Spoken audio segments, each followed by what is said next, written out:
સુરતની જેલમાંથી પેરોલ લઈ ફરાર થયેલો આરોપી 13 વર્ષે ઝડપાયો। સુરતમાં અલગ અલગ જગ્યાએ દેહ વ્યાપારનો ધંધો કરાવતા આરોપીને 2012માં ઝડપી લેવામાં આવ્યો હતો।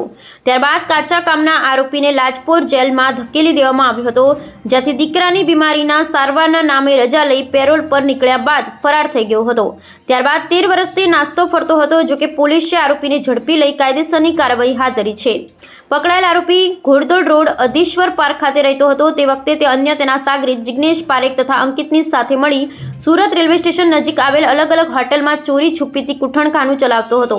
તે પોતાના અંગત આર્થિક ફાયદા માટે બહારથી છોકરીઓ બોલાવી તેઓનું પૈસાનું પ્રલોભન આપી અટકાવી રાખી હતી। તેમની પાસે વૈશ્યાવૃત્તિની પ્રવૃત્તિ કરાવી પોતાની આજીવિકા વૈશ્યાગારીની કામણી દ્વારા કરી કૂઠણખાનું ચલાવતો હતો।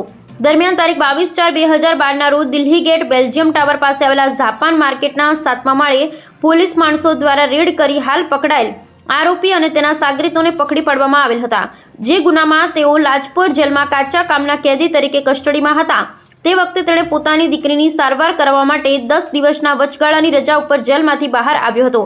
ત્યારબાદ કેદી જેલમાં હાજર નહીં થઈ ફરાર થઈ ગયો હતો। દરમિયાન નાસ્તા ફરતા સ્ક્વોડના પોલીસ માણસોને મળેલ બાતમીના આધારે સાબરકાંઠા જિલ્લાના મજરા ગામ ચોકડી પાસે વિનય ગેસ્ટ હાઉસ પાસેથી વચગાળાના જામીન પરથી ફરાર થયેલ કૈદી નામે હસમુખ ઉર્ફે રાજુ શંકાભાઈ ઉર્ફે શંકરભાઈ પંચાલને પકડી પાડવામાં આવ્યો છે।